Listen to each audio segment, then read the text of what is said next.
Hello everyone and welcome to my channel. I'd like to take a minute or two today to tell you, in front of a few of my favorite models, how I got tired of my layout and what I'm going to do now. Having recently ridden off and run out of the mental high from the rapid construction and development of my first real model railroad layout, I was left with a layout that, while giving me a place to run trains, didn't feel like a plan that truly met my model railroad desire. I found it had several obvious shortcomings, including the layout concept itself and its idea to represent two separate places which clashed with the harsh reality of the relatively tiny space I tried to squeeze them into. I also began to feel that my track plan was overly complicated to achieve the true feel I was going for of a small but hard-working short-line railroad. It became clear that it was time to make a few changes, and this is where Lance Mindheim comes in. Browsing the online blog of this shelf layout concept champion, I came across a track plan for a 10 by 10 foot shelf layout wrapping around 3 walls. He calls it the free money layout, and its concept really hit home for me. The free money layout is a very basic 5 turnout plan that includes a small rail yard, 1 small customer, 1 interchange, and its operational cornerstone, a 5-car spot logistics warehouse. It also includes a fairly generous amount of undisturbed running, something I wanted previously but I lacked. Operations are just as simple, and as Lance explains them, the train originates in the yard where it sorts the cars into the correct order for the warehouse doors.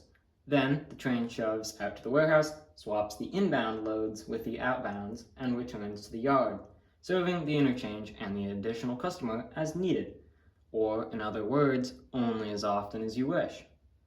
Operations can even stretch beyond that, incorporating off-spot cars at the warehouse and cars that need to be respotted at one of the warehouse's doors.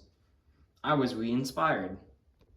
I first set about coming up with a plan to not totally rebuild my layout, but rather attempt a conversion to convert my existing layout into my own tweaked, but still free money inspired concept. I settled on separating my two 2-foot by 8-foot benchwork sections and then connecting them with a 1-foot wide shelf-style piece of benchwork, tying it all together with a 2-foot by 3.5-foot filler spot. Then it was off to the hardware store to pick out all the straighest of their spaghetti boards I could find. Some of them decided to warp anyway. Then, as the weekend rolled around, the lumber got cut up, screwed together in one day, and the expansion was off and running. There are also other reasons for my second look at rail layout design, but these mostly involve some pieces of poor track laying and a few good design intentions that nastily turned bad.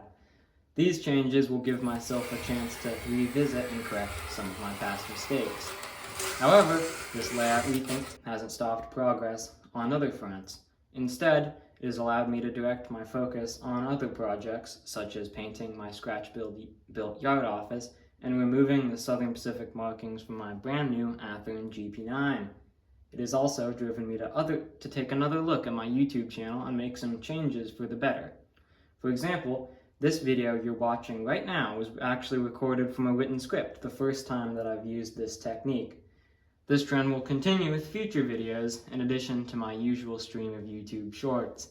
The possibilities of the expansion back to the layout are hugely energizing, and I'm hoping to keep the ball rolling by starting to devise a track plan that, this time, gives me what I truly desire in a layout. After all, achieving what you truly desire is what's really important in model railroading, right?